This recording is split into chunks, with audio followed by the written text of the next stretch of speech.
The marble floors of Henderson Tech gleamed under the fluorescent lights as Marcus Chen worked his way through the executive floor. At 62, his weathered hands moved the mop with practiced efficiency, the same hands that had cleaned these halls for the past 15 years. Most nights the building was empty by 9. Tonight was different. Marcus paused at the corner office, the one belonging to James Henderson III, the 34-year-old CEO who'd inherited his grandfather's tech empire. Through the glass walls, Marcus could see Henderson hunched over his desk, surrounded by papers and glowing screens. The young executive looked exhausted, running his hands through his hair in frustration. Marcus knew that look. He'd seen it before, decades ago, in a different life. He continued his rounds, pushing his cart past the conference rooms and cubicles. The rhythmic swish of the mop was meditative, allowing his mind to wander. People rarely noticed janitors, and Marcus preferred it that way. Invisible, unremarkable, safe. At 11:30, Marcus made his way to the server room for his final task of the night. The heavy door required a special access card, one that maintenance staff received for cleaning purposes. As he swiped his card, he heard raised voices echoing from Henderson's office. The door clicked open,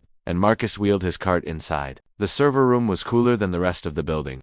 Filled with rows of blinking machines that powered Henderson Tech's operations, Marcus began his routine, carefully dusting around the sensitive equipment. That's when he noticed it. One of the main servers was displaying an error code, its lights blinking in an irregular pattern. Marcus froze, staring at the sequence. His heart rate quickened as recognition dawned. This wasn't just any error. This was a cascading system failure, one that would propagate through the entire network within hours. By morning, Henderson Tech's entire infrastructure would be compromised. Marcus set down his mop, his mind racing. He shouldn't get involved. He'd made that promise to himself 15 years ago when he'd walked away from his old life. But as he stared at the failing server, he couldn't help himself. His fingers moved almost instinctively, pulling up the diagnostic interface. The login screen appeared, requesting credentials. Marcus hesitated for just a moment before his hands began typing, muscle memory taking over. The complex password bypassed the standard security, accessing deeper system protocols. "What the hell are you doing?" Marcus spun around to find James Henderson standing in the doorway, his eyes wide with shock and anger. The young CEO's face was flushed, his tie loosened, his expression a mixture of exhaustion and outrage. "Sir, I can explain," Marcus began, but Henderson was already pulling out his phone. "Step away from that terminal right now. I'm calling security. Mr. Henderson, please listen. Your main server is experiencing a critical failure. If someone doesn't fix it in the next few hours, your entire system will crash. Everything. Customer data, financial records, your proprietary code, all of it will be corrupted or lost."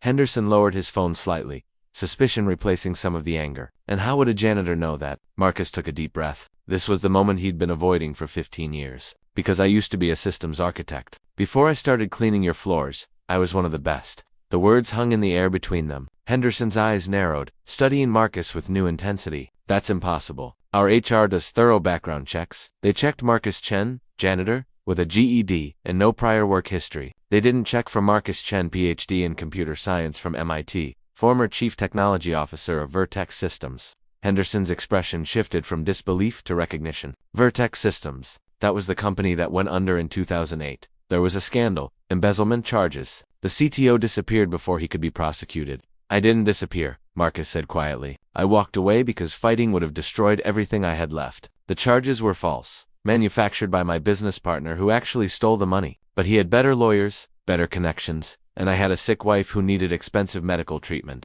So I took the path of least resistance. I became invisible." Henderson stood silent for a long moment, processing this information. Finally, he gestured toward the server. "Show me what you're talking about." Marcus turned back to the terminal, his fingers dancing across the keyboard. Lines of code scrolled past as he navigated through layers of system architecture. "See this. Your primary database server is experiencing memory corruption. It started small, probably 3 days ago, but it's been spreading. By morning, the corruption will have propagated through your backup systems too. Everything will be compromised." Henderson leaned in, his earlier hostility replaced by focused attention. "Our IT department ran diagnostics this afternoon. They said everything was fine. They ran surface scans. This kind of corruption hides deep in the system architecture. You need someone who understands how these systems think, not just how they operate." Marcus pulled up another screen. "Look at this pattern. This isn't random hardware failure. Someone planted malicious code in your system, designed to look like natural degradation. Are you saying we're being sabotaged?" "I'm saying someone wants your company to fail, spectacularly, and they're doing it in a way that will make it look like incompetent IT management rather than deliberate attack."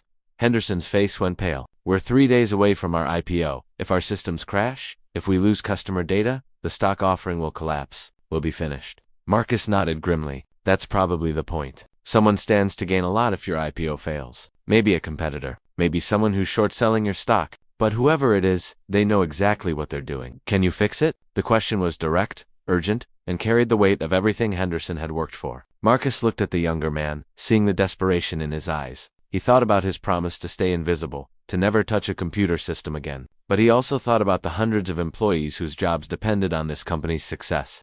The families who would be devastated if Henderson Tech collapsed? Yes, Marcus said finally, but it will take all night, and I'll need complete access to your systems. No interruptions, no IT department breathing down my neck, and you'll need to trust me completely. Henderson pulled out his phone again, but this time he wasn't calling security. I'm texting my head of security to give you clearance. My IT director's number is in the system. I'll tell him to stand by in case you need anything. He paused, studying Marcus with a mixture of curiosity and respect. Why did you stay? After everything that happened, why stay in tech at all, even as a janitor? Marcus smiled sadly. Because I loved this building. When I first started cleaning here, it reminded me of why I fell in love with technology in the first place. These machines, these systems, they're beautiful in their complexity. And watching young people like you build something new, something innovative, it gave me a sense of connection to what I'd lost.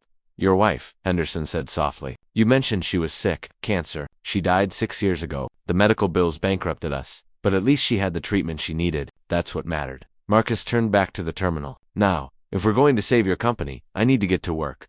What followed was a masterclass in systems architecture that Henderson would never forget. Marcus worked with the fluid confidence of a virtuoso, his fingers moving across the keyboard in complex patterns. He navigated through layers of code, identifying the malicious elements and surgically removing them without damaging the surrounding systems. Henderson watched in fascination as Marcus explained what he was doing. This is elegant work. Actually, whoever designed this attack understood system architecture at a fundamental level. See how they embedded the corruption in the memory allocation protocols. It's hidden in plain sight, looking like normal system operations. How did you spot it? Pattern recognition? It's like music. A skilled composer can hear when a note is wrong, even if most people can't. I've been writing and analyzing code for 40 years. I can see when something doesn't belong. Hours passed. Henderson brought coffee from the executive kitchen, and they worked side by side. The CEO asking questions and Marcus explaining the intricacies of what he was doing. It was after 3 in the morning when Marcus finally leaned back in his chair. That's the main corruption removed. Now I need to rebuild your security protocols. Whoever did this left a back door, probably planning to do this again after you recovered. I'm going to close that door and install some additional protections.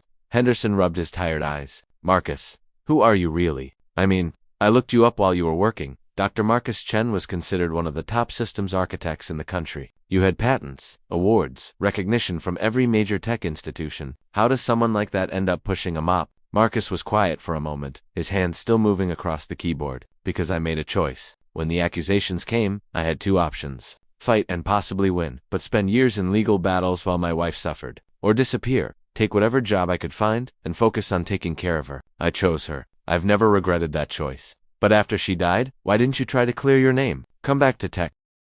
Because by then, I'd discovered something unexpected. There's a strange kind of peace in being invisible. No pressure, no expectations, no one depending on you to be brilliant. I could just exist. Clock in, clean floors, clock out. It was simple, uncomplicated. Was it enough? Henderson asked. Marcus smiled. No, but it was safe. And after everything I'd lost, safe felt important. By 5 in the morning, Marcus had not only removed the malicious code, but had completely overhauled Henderson Tech's security architecture. The new system was sophisticated, using protocols that wouldn't be standard in the industry for another 2 years. There, Marcus said finally. Your systems are clean, secured, and I've documented everything so your IT team can understand what was done and why. I also embedded some diagnostic tools that will alert you if anyone tries something similar again.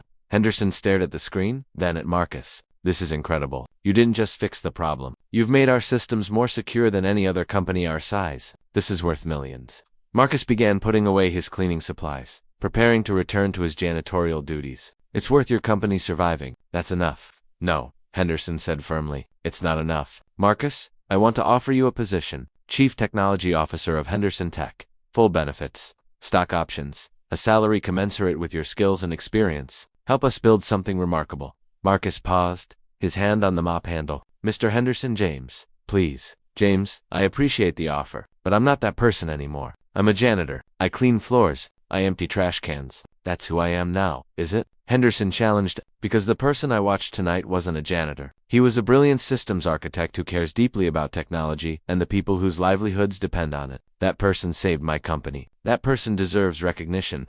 Recognition is what got me in trouble. Time maybe, or maybe being invisible is what kept you from fighting for what you deserved. Henderson moved to stand in front of Marcus. Here's what I know. Someone tried to destroy my company. You could have walked away, kept mopping floors, and no one would have blamed you. Instead, you spent all night fixing a problem that wasn't yours to fix. That tells me everything I need to know about who you really are. Marcus felt something shift inside him, a wall he'd built 15 years ago beginning to crack. I'll need to think about it. Fair enough. Take the weekend. But Marcus, please consider this. You've been hiding for 15 years. Maybe it's time to stop running from who you are. The sun was rising over the city as Marcus left the building, his cleaning cart rolling behind him for what might be the last time. His phone buzzed with a text from Henderson. By the way, I had my legal team look into your old case. The partner who framed you died 3 years ago. In his will, he confessed to the embezzlement. Your name was cleared. You just never checked. Marcus stopped walking, staring at the message. 15 years of hiding. 15 years of being invisible. And all that time, he'd been free to return to his life. He just hadn't known it. On Monday morning, Marcus Chen walked into Henderson Tech wearing a suit instead of his janitor's uniform. The employees stared in confusion as he made his way to the executive floor, where James Henderson waited with a smile. Welcome back, Dr. Chen, Henderson said, extending his hand. Ready to build something remarkable. Marcus took his hand, feeling the weight of 15 years lift from his shoulders. Actually, he said, I think I am. 3 months later, Henderson Tech's IPO was the most successful tech offering of the year. The company's revolutionary security protocols, designed by their new CTO, set a new industry standard. And if anyone wondered why the brilliant Dr. Marcus Chen occasionally took a mop and cleaned his own office late at night, they wisely kept their questions to themselves. Some habits, after all, are worth keeping. If this story touched you, make sure you're subscribed because tomorrow we have something extra special waiting for you. Let us know in the comments what you thought about Marcus's journey from janitor to CTO. Sometimes the most extraordinary people are hiding in the most ordinary places.